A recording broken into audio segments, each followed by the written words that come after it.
This is my small and well-loved setup. It's pretty simple and plain, as you can see, just the essentials: a mic, audio interface, keyboard, mouse, monitor, controller, laptop and a lamp. We also have this little fella right here, all alone. It disgusts me how boring this setup is. I also have this nice Nike shoebox that I use as a footrest. It gets the job done. But it's time for something new. First, we have to get rid of all the old so we can let in all the new. I've had this setup for, I want to say, 7 years, adding and subtracting stuff over the years, and this setup just doesn't cut it anymore for my needs. Also, whoever decided it was a good idea to make rubber screws for the monitor mount, I will find you. So we just get rid of that, and that's that. Ignore the cables. Last thing to do. Good night. Those who watched my PC build video know that my desk is super wobbly, so we need to get rid of that. It's also too shallow and too short to fit what I need, so off it goes. And now we have a nice plain canvas. Then it was time to visit the suites. Excuse my mediocre vlogging skills, I'm already embarrassed of breathing too loud, let alone holding up a camera to film everything and everyone. But yeah, I just went and got myself 2 Alex drawers, a counter and a fake plant. I also found this lovely chocolate finish people have been claiming is a masterpiece, but I shall be the judge of that. If any of one team requires my driving skills, I'm available. My cat kind of used these boxes as a scratch tree. But yeah, there we go. We're just gonna unpack everything. We don't need those. And yeah, then it was basically just assembling the Alex drawer. I'm still mad IKEA removed the black version of this. IKEA, what are you doing? I thought it was just an unspoken agreement that there has to be at least a white and black version for any given piece of furniture. But no, I drew out 2 desk setup ideas and opted for this one. And of course also made a Pinterest board for inspo. I love Pinterest, guys. It's not funny anymore. I also wanted to get this IKEA bamboo, but they didn't have it. So I got some others, but you'll see that later. I was too lazy to get a hammer, so I just pounded the connectors in like that. My neighbors love me, by the way. At the end, I just stuck the little legs on, and in no time the first unit was done. Psych, one of the legs ripped off. But I had my handy glue ready and just stuck that little nub right back on. Then I quickly assembled the other Alex and spaced them apart so that I could put on the egg bucket countertop on top. Countertop on top, that sounds weird. Anyway, before doing that, I also screwed in a leg that will be in the middle from the opposite side from where I'm gonna be sitting to give it a bit more stability and prevent it from bending. And then it was time for the good stuff. First things first, we need a monitor, so we have this lovely thing right here. Thanks so much to Titan Army for sending out their P2510S Plus gaming monitor for me to try out. I've been using a 200Hz 1080p monitor for about 2 months now, and it's not bad, but this thing right here is definitely a step up from that. When opening the box, you find a DisplayPort cable, a power cable, a stand, and the base for the stand. The P2510S Plus has a flat 24.5-inch fast IPS panel with a 240Hz refresh rate and a 1440p QHD resolution, which is pretty rare for a monitor of that size. It goes for around €180, which for the specs and performance this thing delivers is perfect if you're not looking to spend a fortune while still trying to have a high-quality gaming experience. On the back you'll find 2 HDMI 2.0 ports, along with 2 display 1.4 ports and an audio jack. The stand is super easy to assemble without tools, and it's actually pretty heavy and feels really solid. Since its base are compatible, I'm gonna have it on a monitor arm anyway, to get a cleaner look and to have a bit more space on my desk. You can tilt the monitor, rotate it, and adjust the height, which is already an improvement from the stand of my other monitor. Pathetic. Of course, we can't use it without... Once turning on the monitor for the first time, you are greeted with a language selection screen and then you're good to go. The subsurface menu allows you to mess around with a lot of different settings. It's got adaptive sync, so no screen tearing. Everything looks nice and smooth. There's different crosshairs and even a magnifier, which is interesting. I have no use for it, but it doesn't hurt to have it, I guess. It's important to make sure that the dynamic OD setting is set to level 2 to get a 1 millisecond response time. There's a few different modes like FPS, MOBA, reading or movie that basically just change the RGB ratio and brightness so that it aligns better for the task you're using it for. This actually has been bothering me on my old monitor because I do read books almost exclusively off a monitor, and since it's just such a bright white background, I really benefit from the option to just adjust the tone and brightness at the click of a button instead of having to adjust it manually every time, so this is a nice quick access feature to have. I did have to change the color to natural in the settings because out of the box it's set to warm and has a slight yellowish hue, but that was easily done. The monitor covers 95% of the DCI P3 color gamut. If you don't know what that means, it means it looks nice. It's pretty good when it comes to vibrant and accurate colors for both entertainment and productivity. It's not too oversaturated, the contrast is nice. Sure, you won't get that pure deep black since it's an IPS panel, but the P2510S Plus can definitely keep up when it comes to visually complex games or creative work. Also, please do not forget to change the refresh rate in your settings. I am begging you. Because of the size to resolution ratio, the monitor does have a high pixel density, and you might need to sit a bit closer to see the improvement, which, if you play competitive games, might actually be optimal since most of the time you sit closer to the screen anyway, and with this you will see a difference in the level of detail and clarity of objects. It has a matte finish, which does help dealing with reflections. Whether you like that or not is honestly personal preference. Contrasted images do look a bit more flat from certain angles because of that, but I do like to think that most people use a monitor like this and not like this. Also, not the biggest fan of the control buttons all being in a row. It's just so much easier to have one omnidirectional button when it comes to adjust settings, but that's just a minor gripe since you wouldn't mess around with the settings that frequently anyway.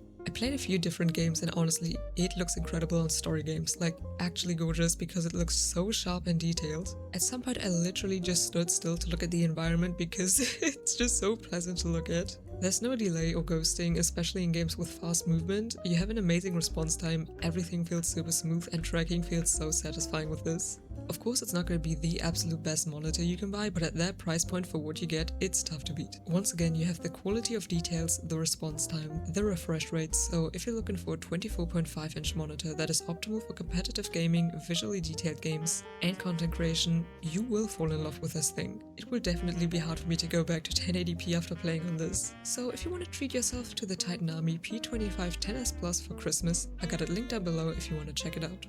I'm just using this generic monitor arm and also some RGB light strips for both the back of the monitor and the desk. It was self-sticking, so that's nice, and it was the perfect length to fit once around the monitor.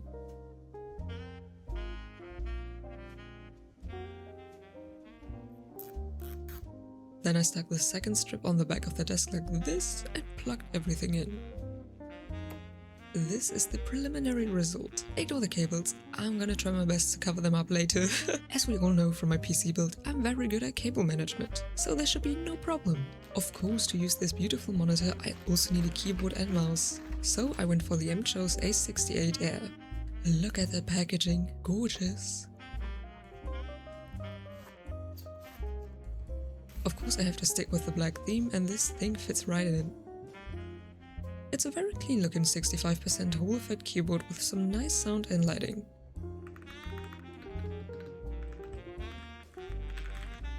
Then we also have the M-Cho's L7 Pro, and man, compared to my old G305, this thing is so light. Also, no more sandpaper mousepad. I got the Extrafy GP5, even comes with some cute stickers.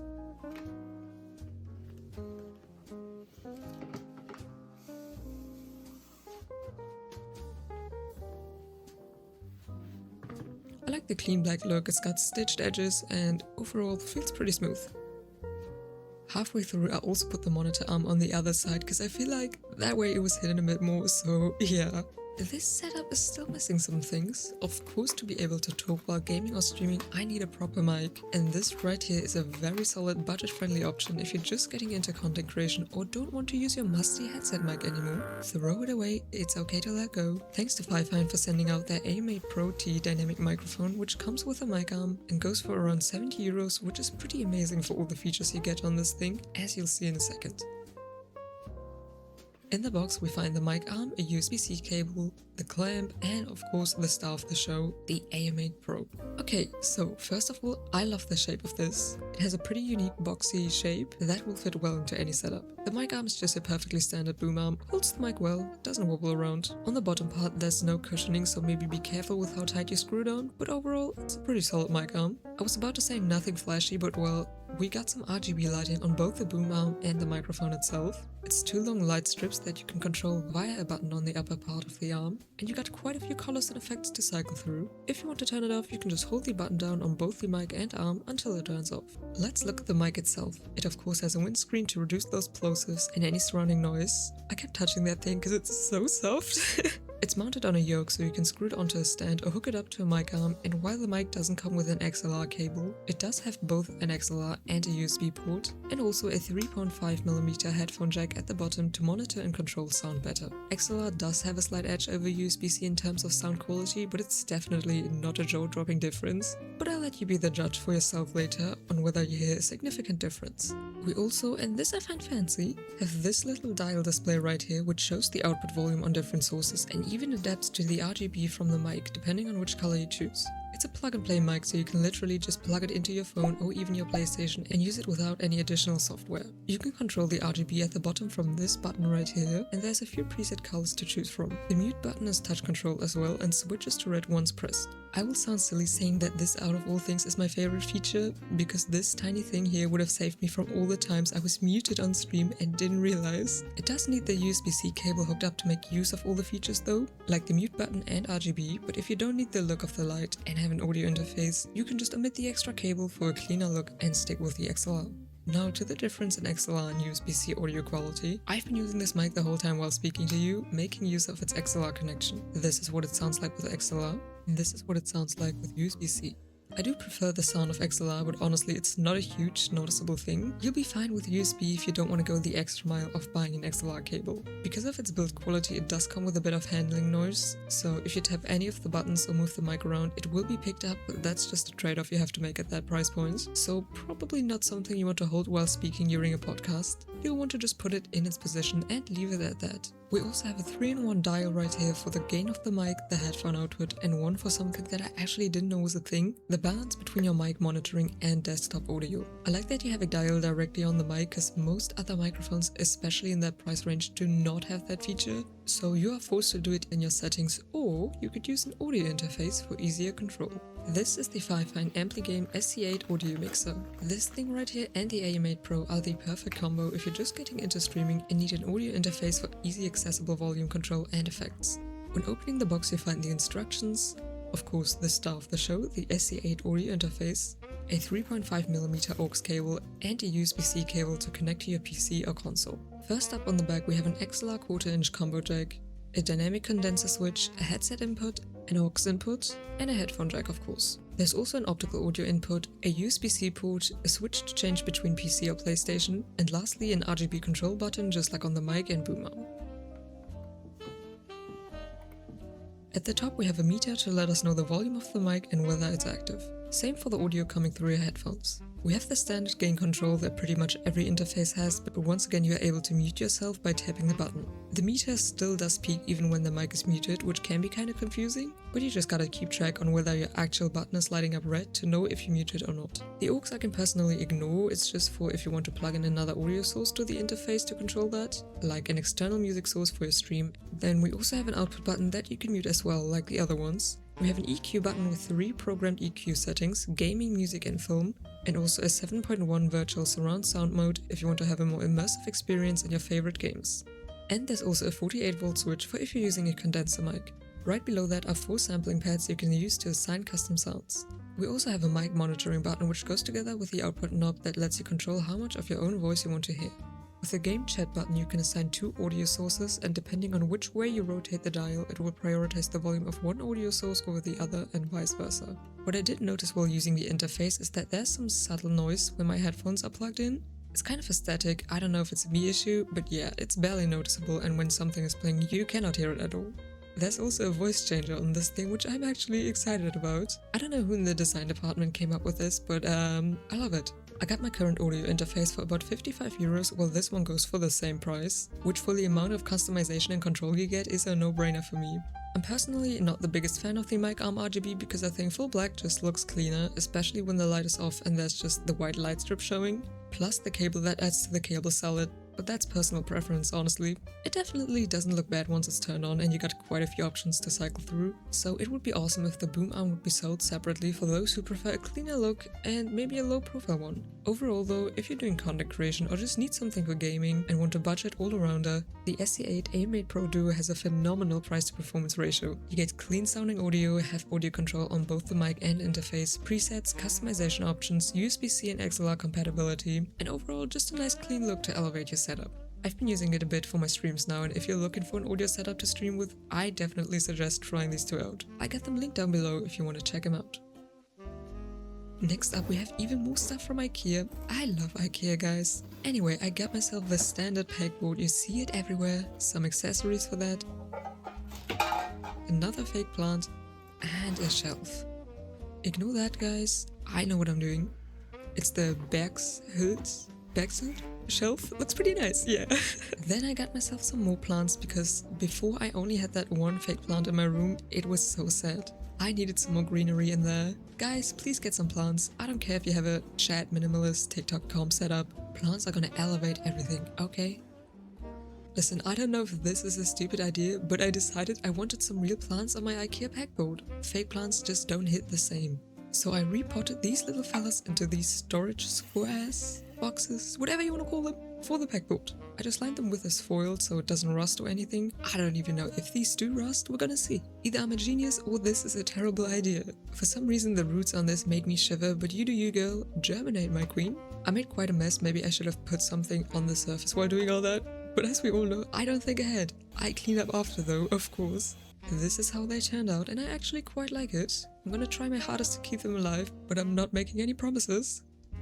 Then it was time to assemble the pegboard. I wanted to put it right about here. It was lighter than I thought. I thought it was gonna be metal for some reason, but no.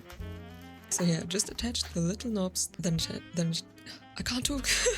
Then attached that to the wall, and then it was time to put everything together. I'm hoping the ivy kind of grows out, if I don't kill it, that is. Because that would look super cool as well. Then I got this flat shelf where I can put my little Toro Rosso AlphaTauri V-carb on. And this right here I love. I originally wanted to get like an LED bar, but I couldn't find one that I liked, so I got this cool tube light bulb instead, plus a standard corded socket, and I put them on there as well. The little McLaren, my drawing pad, and my trusty notepad. And then it was done. Look at her. It's pretty simple, but I liked how it turned out. Especially the cool light bulb. Don't worry about the cables, I'm gonna try to cover them with my fake plants later. Then I put on my shelf, screwed everything tight, and that was that. Lastly, it was time for the wall panel.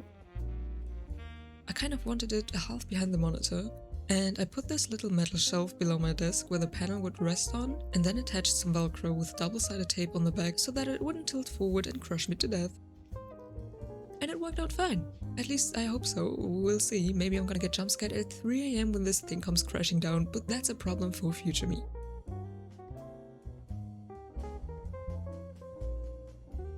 I put another ivy and monstera plant on the shelf, hoping they will get nice and long and flow down. I hate the pots, by the way, because I found no good ones. Guys, if you know where to get some cute pots with fancy patterns, let me know, because these kind of are an eyesore.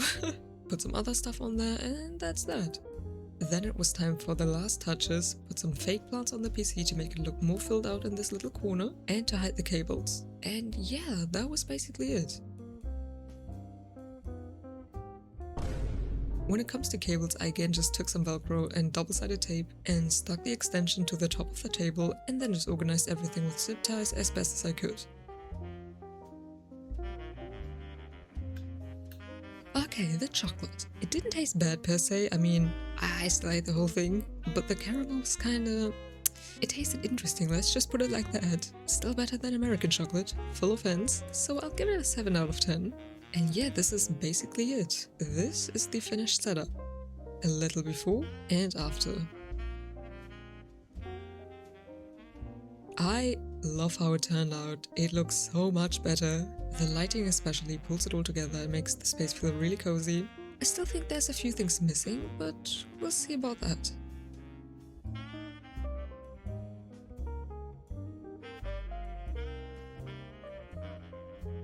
If you can think of any things to add to the setup, let me know. Thank you for witnessing this transformation. I hope you have a wonderful day. and I'll see you next time. Bye!